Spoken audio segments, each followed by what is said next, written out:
My, at Waterloo did Davros surrender? Oh yeah, it's a Curse of Davros. Written by Jonathan Morris, the story where Philippa Jackson becomes the Sixth Doctor's companion. My goodness, this story really does feel like Big Finish's take on Rose. How contemporary this story feels at the time, with it being 2012 Hmm. with a few little references. It probably have aged it badly. Yeah, some.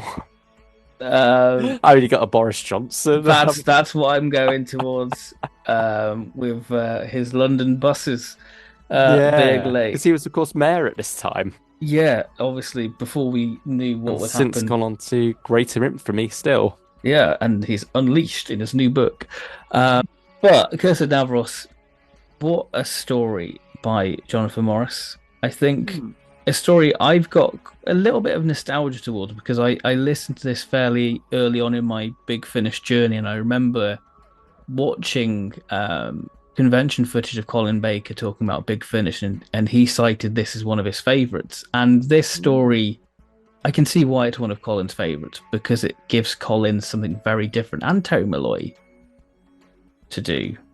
Yeah, I think that's one of the wonderful aspects of this story. Really, is that it's a very fun romp wrapped around quite a straightforward but nevertheless appealing idea, Yes. with these two characters that we can only say so much about without spoiling it. I feel like it's obvious, so I think it's one of those things you pick up on pretty straight away. Well, what's going on?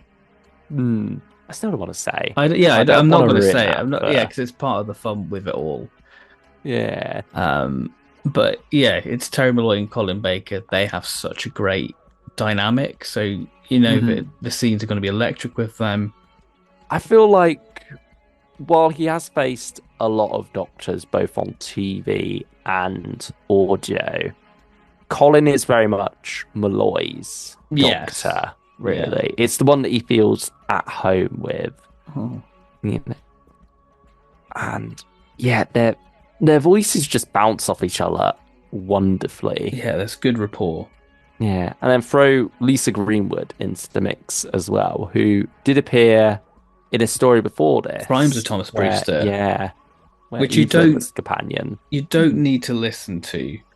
Hmm. 'Cause in a way, this sort of feels like a Big Finish jumping on point because it's a new companion, and you can see how Jonathan Morris probably took influences from Rose, but you've got Philippa Jackson who is kind of Yeah, longing for something else. yeah, She's very fed up of working going, class London girl. yeah, Yeah, working in a shop, living in a flat, doing her 9 to 5s, and it's not quite cutting it for her.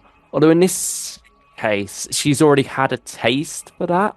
So hmm there's a bit of Donna in there as well, isn't there? yeah, With a companion who's met the Doctor, had one adventure with him, but then, missed out on that opportunity and has been longing for it again ever since. And so here, opportunity comes knocking, but not quite in the form she would hope.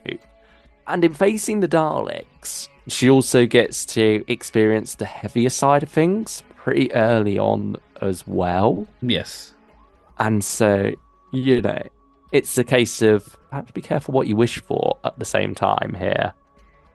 I think this story does it all wonderfully in that sense. Because as we say, it's a fun romp. It's got some brilliant comedy in there. Yeah, It's got especially Napoleon. deli counter. Please report to the deli counter. Like the Yeah. Daleks on like the tannoy. It's great. Mhm. Yeah. There's so much wacky stuff going on here, but the heavier moments still hit well. The action still works.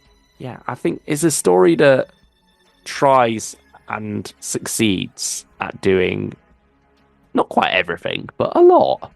It's juggling quite a few different tones and plot points, but they never feel like they're clashing with each other.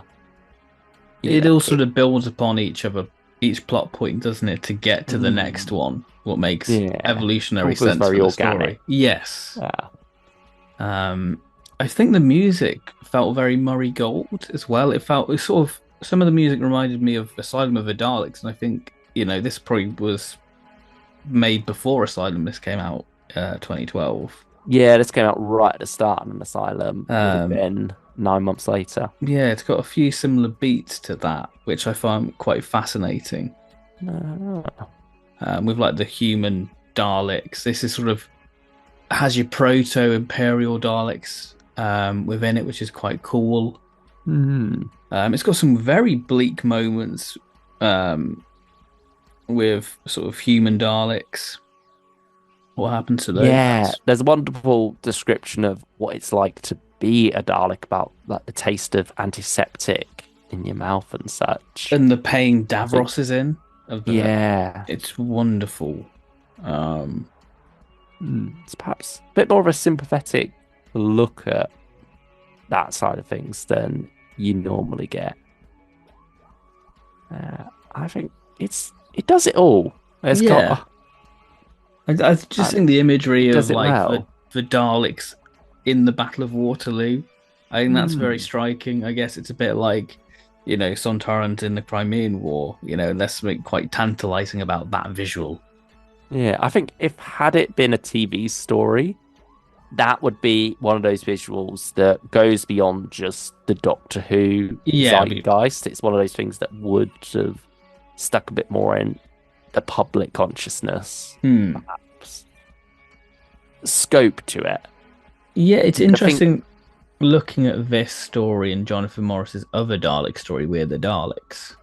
hmm, yeah, both are very much beginnings, aren't they? Yeah, I think We're the Both are Daleks very feels more like rompy. a safer beginning. Hmm. Yeah, that feels much more classic. This feels like a marrying of classic and new, Yeah. which is interesting when you look at the time this has come along, because this is quite a while before the new series license was introduced. As I say, Yeah, three January years. 2012. Yeah. And I mean, those felt like a long 3 years back then. Now, Hmm. 3 years, It's it's fly nothing. by like that. Um, I am for us at least at our age. yeah, I think it's a really solid one. Yeah, it's a nice one to revisit. And I think that's the joy with these throwbacks, like we say all the time. It's a joy to revisit this one, just because Yeah. it takes you back to discovering Big Finish all over again, and yeah, just the flair of this story and the ambition. Like you say, it's got it all. Yeah. I mean, certainly with the trials of a Time Lord recently, that's what brought us back to this and the Widow's Assassin and Hour of the Cybermen. Mhm. As we look for connections there, and with a story that had so much going on in it, like the Trials of a Time Lord, it felt only right for us to do more than one throwback there to cover all our bases with Cybermen, with Perry, and Yeah, now with Davros and the Daleks. Yeah, I think I'm glad we did these, and certainly it's given me a taste for even more Sixth Doctor throwbacks yeah, because, yeah, he is such a good Doctor. he is. He is. And I think in many ways he has been and still is the Big Finish Doctor. Mhm. And there was a golden period there in the monthly range for him that, yeah, I'm eager to go back and experience more of that again. So perhaps we will. Yeah, I'll have to figure out when. Yeah, but as for that, this closes off our little trilogy of Sixth Doctor throwbacks. Thank you if you've joined us on the journey. If you're tuning in at the end of the journey and you're interested in what we make of Hour of the Cybermen and The Widow's Assassin, those videos are up. They're out there, ready for your viewing pleasure. Yeah. Yeah, I mean, final rating for Curse of Davros? Oh, solid 8. Hmm. Yeah, I think 8 or 9. Yeah, it's a Yeah, solid one. yeah. Yeah. If you've listened to Curse of Davros, leave your ratings, thoughts, opinions, so on and so forth down in the comments below. Mm-hmm. And we'll catch you next time. Bye bye.